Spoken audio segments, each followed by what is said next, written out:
Puji nama Tuhan, Shalom Bapak Ibu. Bapak Ibu bagaimana kabarnya hari ini? Luar biasa, sudah siap menyambut Natal tahun 2024, amin. Yang siap kita lambaikan tangan, kita berikan sorak-sorai terbaik buat Tuhan kita yang setia. Haleluya, Bapak Ibu.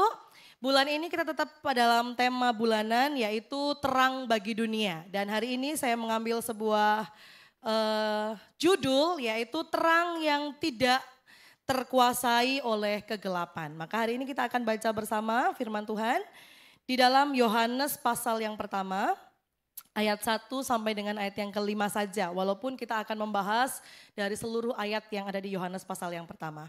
Yohanes pasal yang pertama ayat 1 sampai dengan ayat yang kelima kita baca bergantian. Saya ayat yang pertama, Bapak Ibu ayat yang kedua sampai ayat yang kelima kita baca bersama-sama. Demikianlah firman Tuhan. Ayat yang pertama. Pada mulanya adalah firman. Firman itu bersama-sama dengan Allah dan firman itu adalah Allah. Ayat 2 Bapak Ibu 1, 2, 3.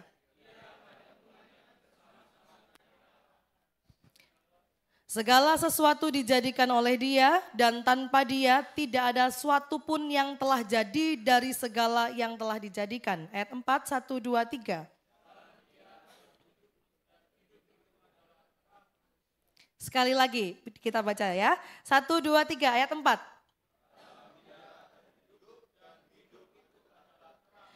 Di dalam Dia, siapa saudara? Firman itu ada hidup dan hidup itu adalah terang manusia yang hari ini kita akan renungkan. Ayat yang kelima kita baca bersama-sama 3, 2, 1. Terang itu bercahaya di dalam kegelapan dan kegelapan itu tidak menguasainya. Bapak Ibu Saudara yang dikasihi Tuhan, sadar atau tidak sadar, kita itu hidup di dalam dunia yang gelap, begitu ya. Makanya kita sudah nggak perlu kaget lagi melihat berita-berita yang begitu menyeramkan di dunia ini. Karena memang begitulah dunia, begitu gelapnya dunia. Bahkan salah satu bukti bagaimana kita itu hidup dalam dunia yang gelap, yaitu kita nggak sadar kita sedang berada dalam dunia yang gelap. Amin. Kalau kita dalam gelap Bapak Ibu, ada yang bisa melihat satu benda? Enggak bisa. Sangat gelap, enggak kelihatan apapun. Jadi sejatinya firman Tuhan mengatakan apa? Kita semua sedang di dalam kegelapan. Kita dikuasai dosa. Kita dikuasai oleh iblis. Kita dikuasai kejahatan demi kejahatan. Kita dikuasai oleh keinginan diri sendiri. Ya, makanya firman Tuhan mengatakan apa? Hakikatnya manusia itu enggak ada keinginan untuk ke gereja, itu enggak ada saudara. Keinginan untuk menyembah Tuhan itu enggak ada. Karena manusia itu gelap, manusia itu mati, manusia itu binasa, manusia itu buta. Gelap, enggak bisa kelihatan apapun. Dan kita dikuasai oleh keduniawian, apa yang kita lihat dengan mata kita itu menarik kita. Harta itu menarik kita, kekuasaan itu menarik kita. Kebahagiaan apa yang dikatakan orang itu menarik kita. Kejayaan demi kejayaan itu menarik kita. Dan apa yang rohani itu enggak kelihatan, itu enggak menarik. Itulah gelapnya dunia. Makanya Matius 13 ayat 14 sampai 15 mengatakan demikian. Maka pada mereka genaplah nubuat Yesaya yang berbunyi, kamu akan mendengar dan mendengar, kita akan mendengar dan mendengar, namun tidak mengerti. Kamu akan melihat dan melihat, namun tidak menanggap. Sebab hati bangsa ini telah menebal dan telinganya berat mendengar dan matanya melekat tertutup. Itu artinya kita gelap saudara, gak ngerti. Dengar firman, dengar. Lihat mujizat, lihat, tapi enggak menanggap, tapi enggak mengerti. Lihat bangsa Israel. Mereka begitu merasakan mujizat Tuhan, 5.000 orang diberi makan, orang lumpuh disembuhkan, orang mati dibangkitkan. Tapi orang-orang yang sama ngomong apa? Salibkan dia. Betul? Loh, mereka dengar firman Bapak Ibu. Mereka melihat apa yang dikerjakan Tuhan dengan dahsyat luar biasa. Tapi mereka enggak mendengar, enggak menanggap. Itu bukti bahwa kita sedang berada dalam dunia yang begitu gelap. Ya, kalau kita mati lampu Bapak Ibu, kita butuh apa? Kita butuh penerangan, kita butuh lilin. Ya, saya punya cerita. Dulu waktu saya kecil, Kami sekeluarga itu punya tradisi gitu ya. Kalau Natal kita tuh bikin kue. Jadi kita nggak beli kue, kita bikin kue sama-sama satu keluarga bersama dengan kakek, nenek, papa, mama saya gitu. Nah satu hari Bapak Ibu pada waktu kita sedang mengadon adonan donat ya itu kan harus ditunggu sampai mengembang, betul nggak? Nah ketika kita sedang menunggu adonan itu mekar, tiba-tiba lampunya mati. Padam semua, nggak cuma rumah kita, jadi semua rumah itu padam. Nah bapak saya, saudara, papa saya itu lari keluar, cepet-cepet lari keluar. Itu narik gini ya, yang ditarik itu bukan saya saudara, tapi adonan saudara. Jadi saya tetap ditinggal di dalam, padahal itu gelap dan gempa ya, ada gempa bumi gitu, makanya lampunya mati. Jadi di dalam kegelapan itu enggak kelihatan. Maksudnya anaknya yang ditarik, tapi adonannya yang dibawa saudara ya. Di dalam kegelapan. Kita enggak sadar. Makanya firman Tuhan katakan apa? Kadang-kadang kita merasa jalan ini lurus, tapi firman Tuhan katakan apa? Ternyata menuju kepada maut. Kita betul-betul tidak bisa melihat. Apa maksud kegelapan dalam ayat ini? Yang pertama, kegelapan itu adalah gambaran kematian. Makanya firman Tuhan katakan kita ini bukan orang yang hidup dan kita butuh Yesus supaya kita hidup. Kita sejatinya orang yang seperti mayat hidup, saudara ya. Seakan-akan hidup. Kelihatannya jalan, kelihatannya makan, kelihatannya beribadah, tapi sejatinya kita nggak punya hidup. Kita menuju kepada kebinasaan yang kekal, itu kita, gelap. Yang kedua, kegelapan itu apa? Gambaran ketiadaan Tuhan. Makanya firman Tuhan katakan kalau kita mati, kita itu sedang terpisah dengan Allah. Maka surga itu bukan berbicara tentang tempat. Neraka itu tidak hanya berbicara tentang tempat, tapi berbicara tentang kehadiran Allah. Bapak Ibu, percuma kalau kita berada di surga yang begitu sukacita, begitu indah dari emas dan permata, tapi nggak ada Tuhan di sana. Percuma kita ada di neraka, kita disiksa, tapi di sana ada Tuhan misalnya. Ya itulah keberadaan Tuhan, itulah sejatinya surga buat kita. Makanya kalau kita bisa menikmati surga, itu nggak harus tunggu kita mati. Di rumah kita ada hadirat Tuhan. Di pekerjaan kita ada hadirat Tuhan. Di rumah tangga kita ada hadirat Tuhan. Pelayanan kita ada hadirat Tuhan. Itu sudah seperti surga dalam hidup kita. Ya, gambaran ketiadaan Tuhan. Yang ketiga, kegelapan adalah gambaran kebodohan. Jadi nggak ada di antara kita yang pinter. Kita semua itu bodoh. Kita semua dalam kegelapan. Dikasih tahu, diajar, nggak ngerti saudara. Dibilang apa? Diajari nggak ngerti, namanya bodoh. Tidak ada harapan bagi manusia, gelap dan kebutaan. Tadi yang firman Tuhan katakan, buta, nggak bisa mengerti, nggak bisa melihat apa yang sedang Tuhan kerjakan, hal-hal yang dahsyat dalam hidup kita. Maka sesungguhnya kegelapan itu adalah ketidakhadiran terang. Gelap itu kalau nggak ada terang.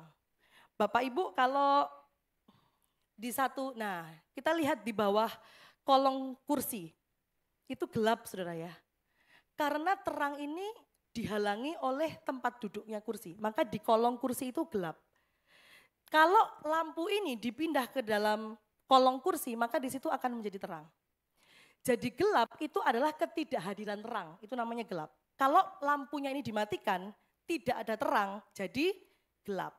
Tapi kalau lampunya dinyalakan, jadi terang. Ya, sesungguhnya kegelapan adalah ketidakhadiran terang. Makanya Yohanes 11 ayat 10 mengatakan, tetapi jikalau seorang berjalan pada malam hari, kakinya terantuk, gak kelihatan, gak ada terang.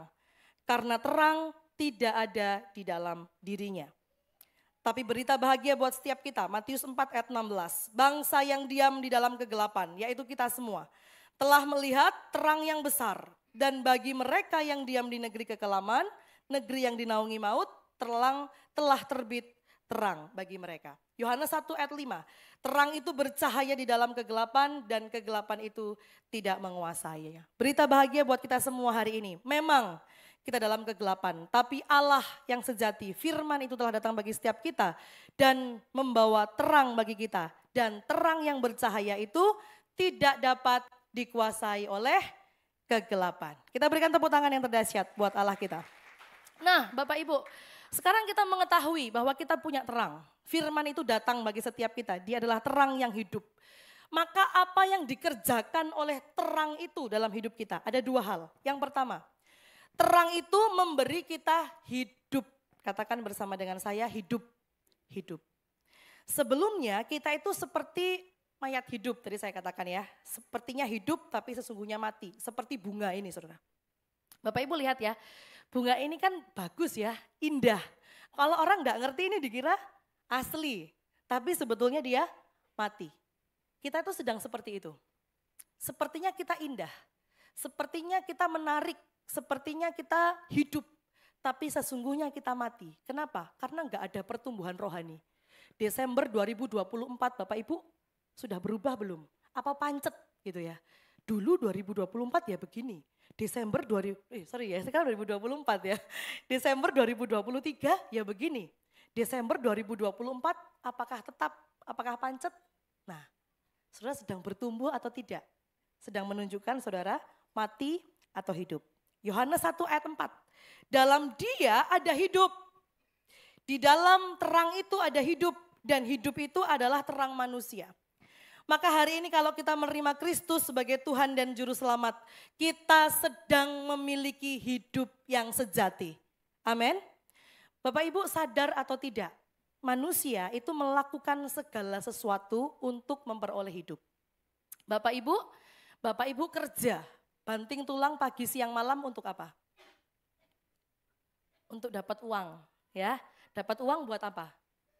Buat beli makan, buat makan. Bapak Ibu makan supaya apa? Supaya hidup. Bapak Ibu kalau stres saya pingin jalan-jalan lah, healing ke luar negeri, ke luar kota. Supaya apa saudara? Supaya enggak stres, enggak stroke dan enggak mati, hidup. Bapak Ibu suka berolahraga. Kenapa suka berolahraga? Supaya tetap sehat. Kenapa tetap sehat? Supaya enggak cepat mati. Untuk hidup. Sejatinya kita sedang mencari hidup. Kita berusaha sepanjang hari untuk mencari hidup. Kita bayar asuransi mahal supaya kita tetap hidup. Ada banyak orang di ICU rela membayar harga berapapun, menghabiskan uang berapapun, menghabiskan harta semua supaya tetap hidup. Tapi hari ini dunia tidak akan pernah bisa memberikan kita hidup. Yang memberikan kita hidup dengan sejati. Satu saja namanya. Namanya Yesus Kristus Tuhan yang telah mati di atas kayu salib. Supaya kita beroleh hidup di dalam kelimpahan. Amin. Kita berikan tepuk tangan buat Allah kita. Itu hidup yang sejati Bapak Ibu. Terang itu memberi kita hidup. Makanya Yohanes 8 ayat 12 mengatakan. Maka Yesus berkata pula kepada orang banyak katanya. Akulah terang dunia. Barang siapa mengikut aku, ia tidak akan berjalan dalam kegelapan. Ikut Tuhan, enggak akan jalan dalam kegelapan. Melainkan ia akan mempunyai terang hidup. Ya. Tetapi semua yang tercantum di sini, Yohanes 20 ayat 31, telah dicatat supaya kamu percaya bahwa Yesuslah Mesias anak Allah dan supaya kamu oleh imanmu memperoleh hidup dalam namanya. Jadi hanya nama Yesuslah yang memberi kita hidup.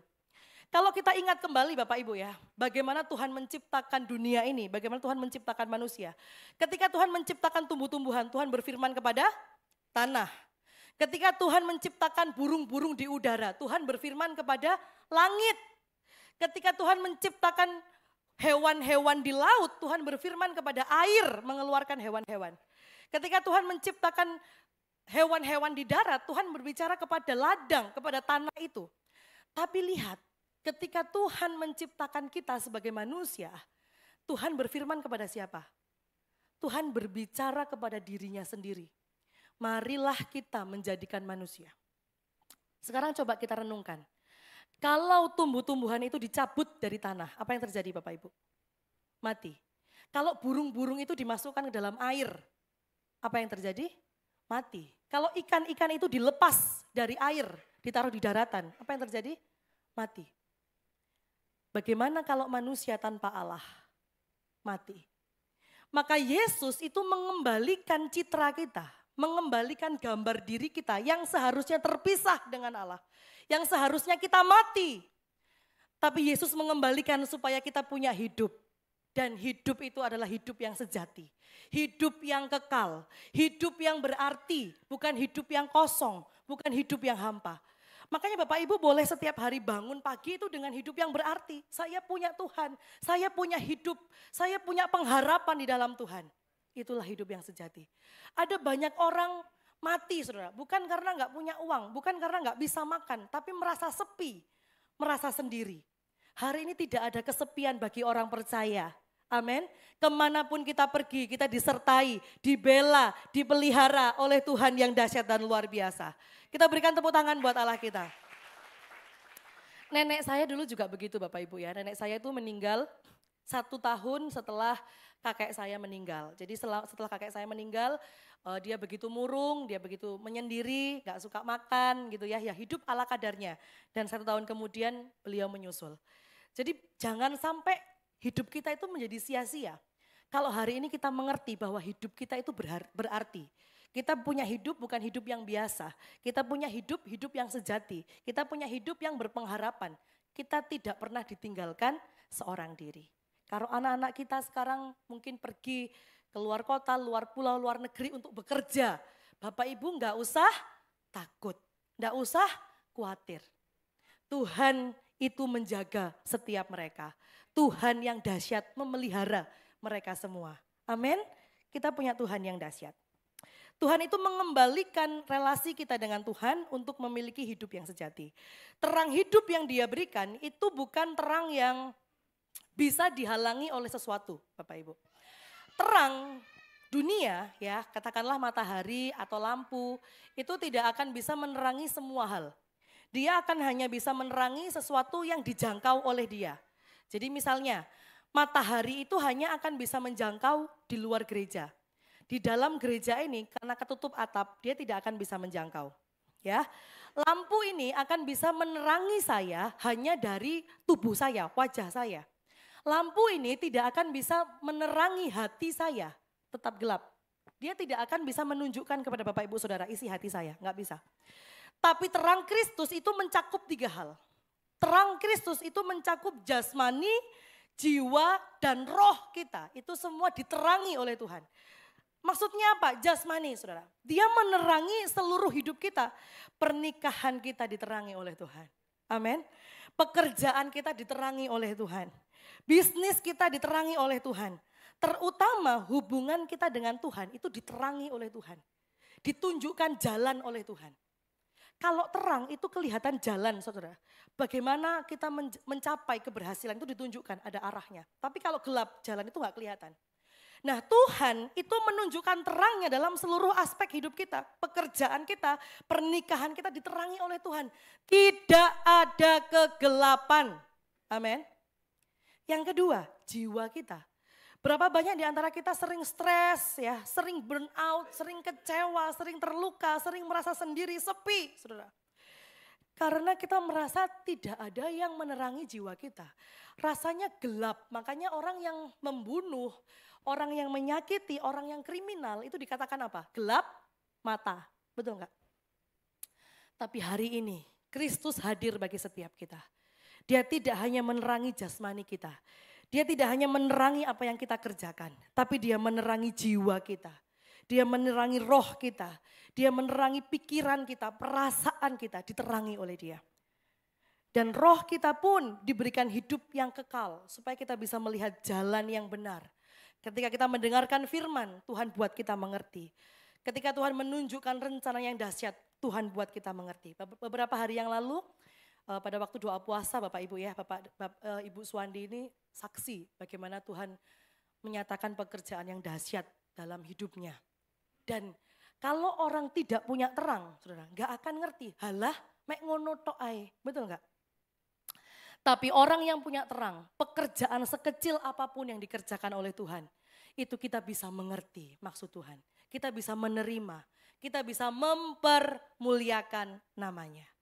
Hari ini Tuhan datang bagi setiap kita, menerangi hidup kita. Adakah Bapak Ibu masih menyimpan satu area hidup kita yang kita ngomong Tuhan, semuanya boleh Engkau terangi. Pekerjaanku boleh Engkau terangi. Pelayananku boleh Engkau terangi. Tapi satu bagian ini jangan Engkau terangi. pernikahanku jangan engkau terangi, biarlah tetap gelap. Supaya istriku tidak melihat apa yang aku kerjakan dalam gelap. Supaya suamiku tidak tahu kalau saya punya pria idaman lain. Atau mungkin area bisnis saudara-saudara ngomong, Tuhan boleh terangi yang lain, tapi bisnisku jangan diterangi. Biarlah tetap begini. Hari ini kalau Tuhan datang, serapat-rapatnya Bapak Ibu menyimpan dosa, kesalahan, pelanggaran. Terang Tuhan satu kali akan membuka itu semua. Menjadikan kita baru di hadapan Tuhan. Kita akan dihancurkan oleh Tuhan. Supaya kita muncul sebagai emas yang murni. Sakit enggak ketika dosa-dosa kita itu diterangi oleh Tuhan? Sakit.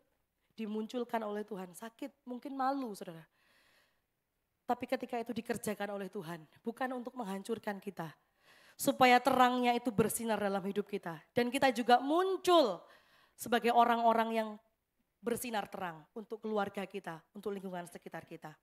Hari ini terima Yesus, biarlah Tuhan menerangi setiap hidup kita. Kita berikan tepuk tangan buat Allah kita Bapak Ibu. Makanya kita mesti bersyukur saudara ya, kalau Tuhan itu menerangi hidup kita. Tadi Bapak Juanda juga ngomong, kalau terima Yesus itu gampang, buktinya kenapa masih ada orang yang tidak percaya Yesus.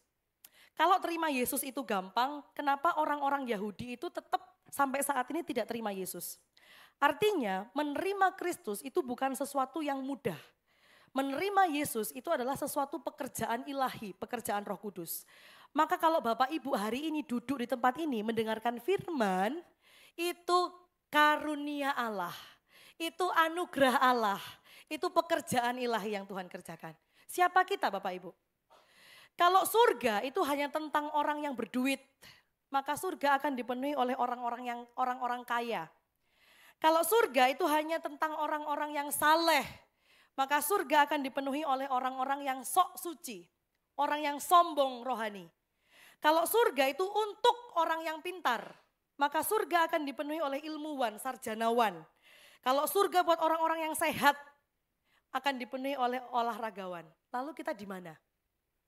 Bapak Ibu di sini kaya? Amin ya. Tapi ada orang yang jauh lebih kaya dari kita.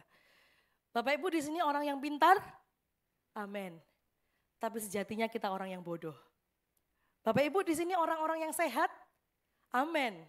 Tapi sejatinya kita suka sakit. Bapak Ibu, hari-hari ini siapa yang sudah kena flu? Hampir semua di antara kita. Kita nyebrang kena hujan aja, pusing saudara. Kemarin saya bangun dari tidur terus saya bangun. Bisa jalan itu mereng-mereng ke kanan, gelieng. Sejatinya kita orang yang lemah. Maka seharusnya tidak ada tempat bagi kita di surga. Orang yang hina, orang yang berdosa, orang yang sakit, orang yang lemah, orang yang miskin, orang yang bodoh. Itu kita semua. Tapi karunia Allah datang bagi setiap kita, menerangi hidup kita yang hina. Diangkat Tuhan untuk menjadi milik kesayangannya. Semuanya karena anugerah Allah. Kita berikan tepuk tangan buat Allah kita yang setia. Bapak Ibu, Yohanes 3 ayat 16 mengatakan demikian ya. Sekitar mana tadi?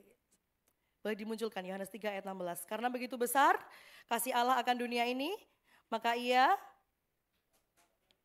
anaknya yang tunggal supaya setiap orang yang percaya kepadanya tidak binasa melainkan beroleh hidup yang kekal. Bapak Ibu di sini ada yang punya anjing. Ada yang punya anjing? Punya ya, Jose punya ya. Ada yang punya kucing? Ada yang punya peliharaan lain? Ikan, burung punya ya. Hamster gitu punya ya. Bapak Ibu yang punya peliharaan saya tanya. Bapak Ibu mau nggak hidup dengan peliharaan Bapak Ibu? Dalam kandang? Mau Jose? Nggak mau. Padahal anjingnya Jose ini siapa namanya? Mako. Coba bayangkan kalau Mako ini nggak bisa dibilangi, Mako kamu jangan makan ini racun buat kamu. Ya, ada satu makanan yang baik buat manusia tapi nggak baik buat anjing kan. Kamu jangan makan ini nggak baik buat kamu, kita singkirkan. Tapi ngeyel saudara Makonya. Dia cari terus, dia makan terus. Tapi kita nggak bisa ngomongi. Kalau Jose sayang, Jose mau nggak jadi anjing supaya bisa ngomongi dia? Pakai kuku gitu. Nggak mau. Kita nggak akan ada yang mau untuk menjadi sama seperti hewan peliharaan kita. Hidup bersama dengan hewan peliharaan kita. Di sini kita bisa mengerti Betapa besar, begitu besar kasih Allah. Sehingga dia mau menjadi sama seperti manusia. Ciptaannya, peliharaannya. Saudara nangkap? Kenapa kita nggak mau jadi sama seperti peliharaan kita? Kita terbatas. Kita nggak bisa nikah, kita nggak bisa sekolah, kita nggak bisa bekerja, kita nggak bisa beribadah, kita nggak bisa baca Alkitab bahkan. Peliharaan kita nggak ngerti baca Alkitab itu apa, olahraga itu apa, nggak ngerti saudara. Dibatasi, makanya kita nggak mau. Yesus yang adalah Allah, dia membatasi dirinya supaya bisa hidup sama-sama dengan kita. Dia membatasi keilahiannya, dia membatasi anugerah, dia membatasi kuasanya. Dia membatasi kemahatauannya, membatasi hikmatnya, membatasi kesuciannya. Supaya bisa hidup dengan manusia yang berdosa. Betapa besar kasihnya.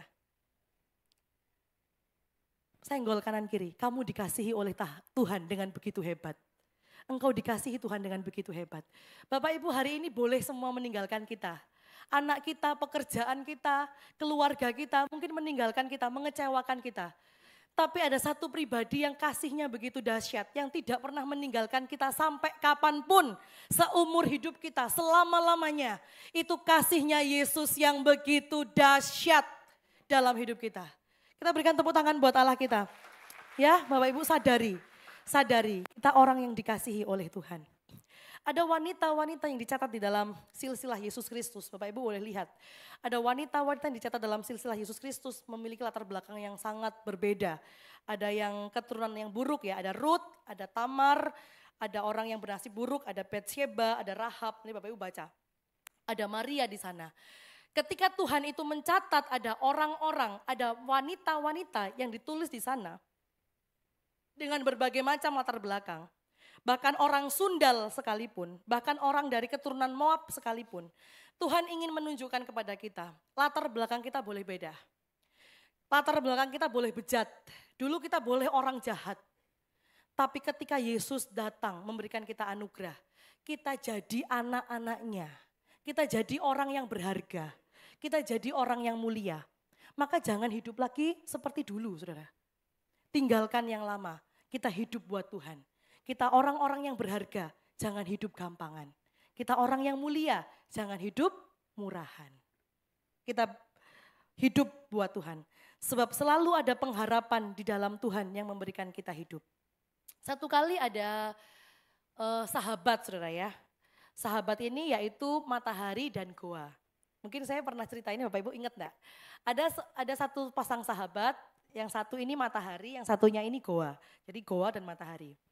Satu kali mereka bertemu dan mereka ngomong, Goa, kamu datang ke rumahku, nanti kamu akan tahu betapa terangnya tempatku. Tempatku itu sangat indah, tempatku sangat terang gitu ya. Oke boleh katanya. Lalu Goa juga nggak kalah ini saudara, nggak kalah sombong. Tapi lain kali kamu juga harus main ke tempatku, main ke rumahku. Kamu akan melihat kegelapan yang tidak pernah ada di dunia ini.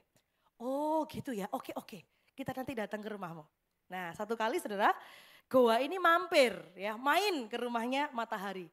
Lalu dia dengan takjub ngomong, wow betul rumahmu sangat terang, rumahmu sangat indah, rumahmu sangat mulia. Nah hari berikutnya gantian siapa? Matahari yang main ke rumahnya Goa. Ketika matahari sampai ke rumahnya Goa, apa yang terjadi saudara? Dia ngomong, Goa, gelapnya mana? Katamu di sini penuh kegelapan. Katamu di sini sangat gelap, sangat pekat. Wong terang benderang gini loh, saudara. Saudara ngerti? Jadi goa yang gelap itu ketika matahari datang jadi terang. Terang Kristus tidak bisa digagalkan, ditutupi oleh kegelapan apapun. Kasihnya, terangnya menjangkau kita semua. Amin. Tepuk tangan buat Allah kita. Itu yang pertama Bapak Ibu. Yang kedua dan yang terakhir. Terang itu datang bagi setiap kita. Apa yang dia kerjakan? Yohanes 1 ayat 12 menyatakan. Terang itu menjadikan kita anak-anaknya. Yohanes 1 ayat 12. Tetapi semua orang yang menerimanya diberinya kuasa supaya menjadi anak-anak Allah. Yaitu mereka yang percaya dalam namanya. Yohanes 9 ayat 5 menyatakan. Selama aku di dalam dunia, akulah terang dunia. Yohanes 12 ayat 36. Percayalah kepada terang itu selama terang itu ada padamu supaya kamu menjadi anak-anak terang. Makanya ketika kita Natal kita menyalakan lilin dan dibagikan kepada seluruh jemaat. Kita mengingat bahwa Yesus yang adalah terang itu menjadikan kita anak-anaknya. Artinya kita dijadikan anak-anak terang. Ya. Tujuan Yesus hadir di dunia ini yang pertama, dia ada untuk mati bagi kita, mati bagi dosa-dosa kita, memberikan kita hidup yang kekal. Tapi Bapak Ibu pernah enggak kita membayangkan, pernah enggak kita memikirkan kenapa Yesus itu mati di usia 33,5 tahun? Saya pernah tanya juga ya, kenapa Yesus itu mati di usia 33,5 tahun? Kenapa Yesus tidak disalib di usia 2 tahun? Kenapa Yesus tidak mati di usia 2 tahun atau 3 tahun? Kenapa harus 33,5 tahun? Karena Yesus ingin menunjukkan kepada kita bagaimana cara hidup yang sejati. Karena Yesus ingin menunjukkan kepada kita bagaimana kita hidup sebagai anak-anak terang. Bayi 2 tahun tidak mengerti artinya dikecewakan. Bayi 2 tahun gak akan mengerti bagaimana rasanya dihianati. Bagaimana menderita, bagaimana sengsara, bagaimana memaafkan, bagaimana melayani, bagaimana mengampuni, bagaimana memberkati. Tapi Yesus sampai usia 33,5 tahun dia menunjukkan hidup yang tidak berdosa, hidup yang benar, hidup yang jadi berkat, hidup yang jadi terang. Makanya Tuhan mau kita contoh dia, kita meneladani dia, Yesus sendiri. Bagaimana caranya saya bisa jadi terang Bapak Ibu? Lihat Yesus. Gimana caranya saya bisa jadi berkat? Lihat Yesus. Gimana caranya saya bisa mengampuni? Lihat Yesus. Yesus itu ada buat kita. Tidak hanya nyuruh kita, ayo ikut aku. Ayo kerja ini, ayo mengampuni, ayo jadi berkat, ayo memberi. Enggak. Yesus sudah lebih dahulu melakukannya. Maka dia bisa meminta kita untuk bersama-sama dengan dia melakukan hal-hal yang sama. Siap Bapak Ibu jadi terang dunia? Amin ya. Matius 5 ayat 14. Kamu adalah terang dunia. Tepuk dada kita, katakan aku terang dunia, aku terang dunia. Kita jadi terang buat Tuhan. Kita seperti bulan yang memantulkan terang Kristus. Ya, kita tidak punya terang, tapi Kristus, terang Kristus itu yang kita pancarkan. Tidak ada yang boleh menghalangi antara bulan dan matahari. Jadi jangan sampai kita itu koneksi kita dengan Tuhan itu terhalang. Supaya terang kita itu bisa semakin bersinar. Kalau hubungan kita dengan Tuhan itu ada penghalangnya, maka kita nggak akan bisa jadi terang, saudara. Kita nggak akan bisa jadi berkat. Supaya terang kita terus memancar dan menjangkau banyak jiwa di sekitar kita, maka kita harus terus terkoneksi dengan Tuhan. Sinar Tuhan itu harus terus ada dalam hidup kita. Memberkati semua orang, hidupnya diterangi dan mereka menjadi terang juga. Jadi kita menjadi terang itu untuk apa? Supaya orang-orang itu hidupnya diterangi, yang gelap. Dan mereka pun juga bisa menjadi terang sama seperti kita. Makanya kan lilin itu dibagikan. Enggak berhenti di kita, dibagikan terus. Sampingnya diberikan terang, sampingnya diberikan terang. Supaya seluruh gereja ini lilinnya terang, lilinnya nyala. Hidup kita juga begitu. Kita jadi terang supaya orang lain itu juga diterangi. Dan orang lain itu juga menjadi terang. Amin. Mari kita menjadi terang di lingkungan sekitar kita. Sampai semua dunia, semua keluarga, semua kota, semua lingkungan kita itu mengenal Kristus sebagai Tuhan dan Juru Selamat. Amin. Semua lidah mengaku, setiap lutut bertelut, Yesus Kristus adalah Tuhan dan Juru Selamat bagi semua manusia. Kita kerjakan panggilan kita. Sebab kita adalah anak-anaknya, anak-anak terang. Ada kegelapan, terang datang, kegelapan lenyap. Ada terang, kegelapan datang, terang itu tetap. Saya berdoa supaya terang kita pun tetap sampai Tuhan datang. Bukan seperti pelita yang mati, tapi pelita kita ketika Tuhan datang semakin menyala, semakin terang, semakin bara, semakin berkobar. Nah, saya berdoa terang kita semakin berkobar menjelang hari Tuhan datang bagi setiap kita. 2 hal yang kita bawa pulang hari ini, saya mengundang pemain musik WL Singer untuk maju ke depan. Yang pertama, terang itu memberikan kita hidup. Kita yang tidak layak sekarang dilayakkan. Kita yang tidak ada harapan diberikan harapan setiap hari. Yang kedua, Tuhan menjadikan kita anak-anaknya, menjadikan kita pantulan terang Kristus untuk menerangi banyak orang di sekitar kita. Kita berikan tepuk tangan buat Allah kita. Tuhan Yesus memberkati kita semua. Mari bangkit berdiri Bapak Ibu. Kita pujikan lagu ini, lagu yang tadi kita nyanyikan sebelum kita mendengarkan firman Tuhan. Haleluya.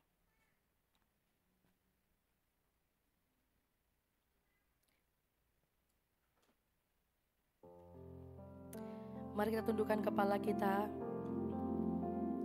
Kami mengucap syukur Tuhan buat terang yang sudah hadir dalam hidup kami, pribadi lepas pribadi.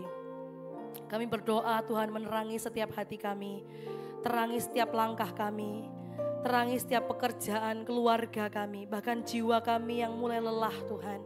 Terangi dengan kasih-Mu. Tuhan bukakan segala yang tidak dapat kami lihat, segala yang terselubung. Biarlah semuanya muncul seperti kebenaran di hadapan Tuhan. Jadikan kami terang-terang-Mu Tuhan untuk menjangkau banyak jiwa, untuk hormat kemuliaan nama Tuhan. Supaya hidup mereka pun diterangi dan mereka menjadi berkat bagi orang lain. Firman diam di antara kita.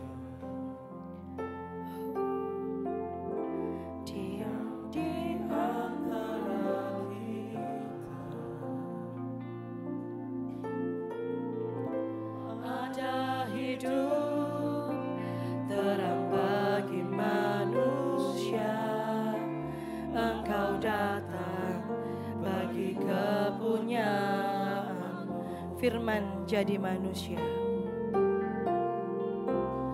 Firman jadi manusia. Diam di antara kita. Ada hidup terang bagi manusia. Engkau datang bagi kepunyaan. Kita angkat tangan kita di hadapan Tuhan. Akui Dia, akui Dia. Yesus Kaulah juru selamatku. Ku akui Kau Tuhan bagiku. Kau terang bagi saat gelapku.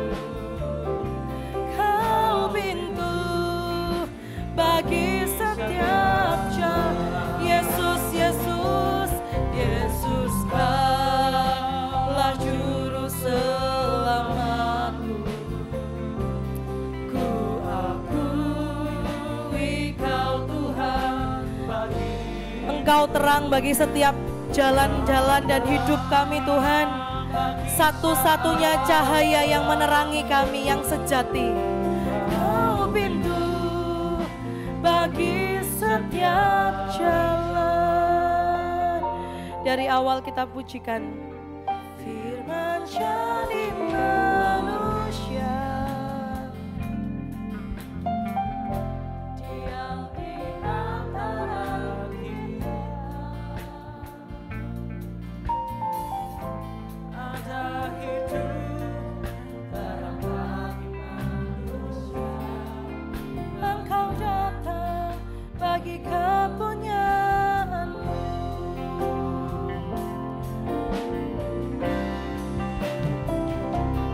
Yesus Kaulah juru selamatku. Ku akui Kau Tuhan bagiku. Kau terang bagi saat gelapku. Kau pintu bagi setiap jalan. Bapak Ibu Saudara yang dikasihi Tuhan, mari 1-2 menit kita berdoa. Kita mendoakan apa yang hari ini sedang menjadi beban kita. Hal-hal yang seakan-akan masih gelap dalam hidup kita. Undang Tuhan supaya Tuhan terangi hati kita. Kalau kita nggak minta Tuhan terangi, hidup kita akan terus dalam kegelapan. Tundukkan kepala kita, kita berdoa.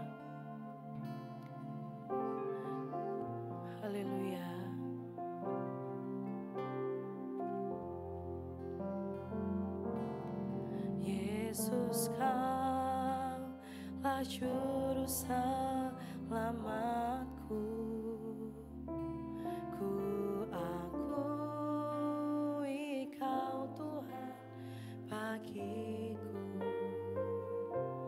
Kau terang bagi saat gelapku. Kau pintu bagi setiap jalan. Yesus, Kaulah juru selamatku.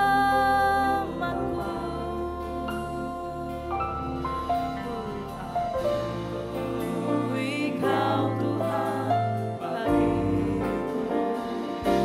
Kau terang bagi saat gelap. Kau pintu bagi setiap. Yesus, terangi setiap hati kami Tuhan saat ini. Nyatakan kebenaran-Mu Bapa. Nyatakan kedahsyatan karya-Mu dalam hidup kami Yesus. Kau Tuhan bagiku. Kau terang bagi saat